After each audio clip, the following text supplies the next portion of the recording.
Hi, என்னோட name Hanisha. நான் BSc critical care technology படிச்சிருக்கேன். நான் ஸ்கூலில் இருக்கும்போது மேக்ஸ் சப்ஜெக்டை வந்து கொஞ்சம் டெவலப் பண்ணுறதுக்காக நான் அபாக்கஸில் ஜாயின் பண்ணியிருந்தேன். ஞானகுமார் சார் கிட்ட தான் ஜாயின் பண்ணியிருந்தேன். என்னால் அதை நல்ல இம்ப்ரூவ்மெண்ட் என்னாலே பார்க்க முடிஞ்சுது. ஸோ அதனால் நான் என்னோடய சப்ஜெக்ட்ஸில் நல்லா அச்சீவ் பண்ண முடிஞ்சுது.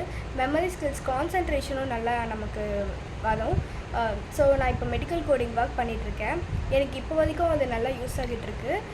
ஸோ எதுவாக இருந்தாலும் டக்குன்னு நம்ம மேக்ஸ் ஏதாவது கேல்குலேஷன்ஸ் போடணுன்னா நமக்கு சீக்கிரமாக ஞாபகம் வருது இந்த அபாக்கஸ் மட்டும்தான்.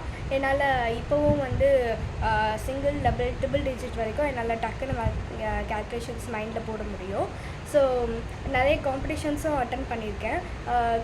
அபாக்கஸ் முடிச்சுட்டு கொஞ்ச நாள் நான் வந்து சென்டர்லேயே போய்ட்டு கொஞ்சம் ட்ரைனிங்கும் எடுத்தேன். ஸோ இது வந்து ஃப்யூச்சர் ஜென்ரேஷனுக்கு ரொம்ப இப்போ இருக்கிற எங்கள் ஜென்ரேஷன்ஸ்க்குலாம் நல்லாயிருக்கும். ஸோ நீங்களும் எல்லாருமே ட்ரை பண்ணி ஞானகுமார் சார் கிட்ட ஜாயின் பண்ணி ட்ரை பண்ணி பாருங்கள். Thank you so much.